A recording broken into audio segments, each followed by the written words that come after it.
Mention Baltimore, and this is what most people think of: riots, fires, looting, businesses destroyed, hundreds arrested. The flames and furor followed the death of a young black man in police custody.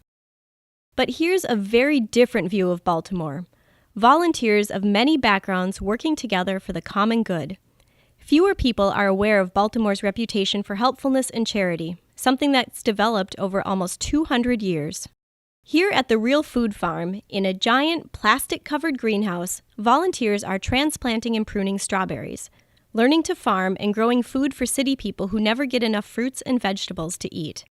There's always a need for volunteers. We have need in especially spring and fall, help prepping beds and getting plants out. In the summertime, we even need help with the harvest.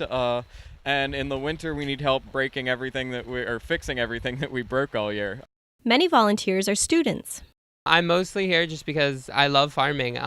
It's a great escape from just like my lifestyle as a high school student, but also it's just really fun to know that the work you're doing is going straight to helping people.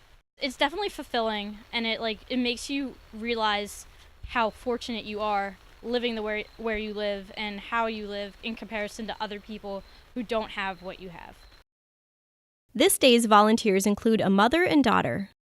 Pretty much we grow a lot of the things that they grow here, so I learn a lot by coming that I just apply at home. Well, I've had a couple friends volunteer with me before. They live close by to here, so because my school's around here, so I just kind of pick them up on Saturday mornings, and then we're like, okay, let's go farm. Some students stress practical values. And that's a really good experience. It also provides a lot of hands-on experiences outside of school to do great things like farm for the urban society.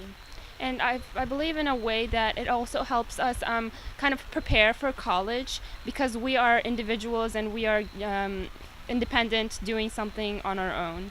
The home base for projects like the farm, helping the elderly, finding jobs for the unemployed, and transforming scrubby vacant lots into community gardens is Clifton Mansion, headquarters of Civic Works, a private nonprofit corporation that's been working with the city for 20 years. Appropriately enough, Baltimore's tradition of doing good is centered in this former home of the city's best-known philanthropist, Johns Hopkins, a 19th century Maryland farm boy who became the biggest stockholder in the Baltimore and Ohio Railroad. The railroad made the city a vital national transportation link and made Johns Hopkins rich and famous. When he died in 1873, he left more than $7 million to charity.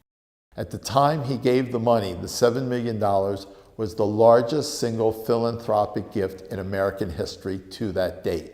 Hopkins' $7 million, equal to $140 million today, went partly to establish Johns Hopkins University, now one of the world's greatest academic institutions, and partly to build this country's most highly rated hospital.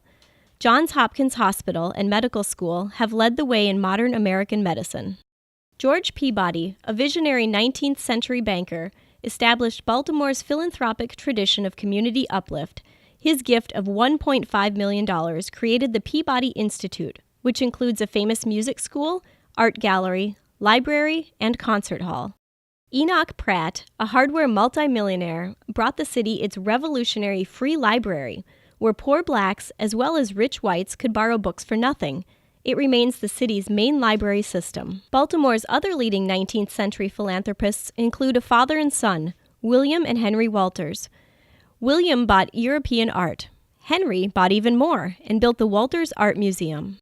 Like the Walters Museum, Clifton Mansion, Johns Hopkins' old home, is now a city-owned landmark. It's sometimes the scene of reenactments of battles around Baltimore in the War of 1812. Inside is this etching of the British bombardment of Fort McHenry in Baltimore Harbor. Francis Scott Key watched the attack from a ship and famously described the rocket's red glare and bombs bursting in air in a poem that became the words of our national anthem. One of those bombs, an unexploded cannonball filled with shrapnel, is also on exhibit. Clifton Mansion is part of a 200-year-old historic and philanthropic tradition. Adante Hart is a part of that tradition, a Johns Hopkins graduate who now teaches cooking classes and volunteers at the farm. Definitely want to tell, my coworkers, come out to a farm, spend some hours just, putting your hands in the dirt and really just getting involved with the soil, because I think it's really something special about, getting back to the soil and seeing where your food comes from, and it helps you appreciate foods more and more. Civic Works needs more volunteers to keep alive that vital 200-year-old Baltimore tradition, a tradition of helping others, in a city sometimes called the nation's cradle of philanthropy.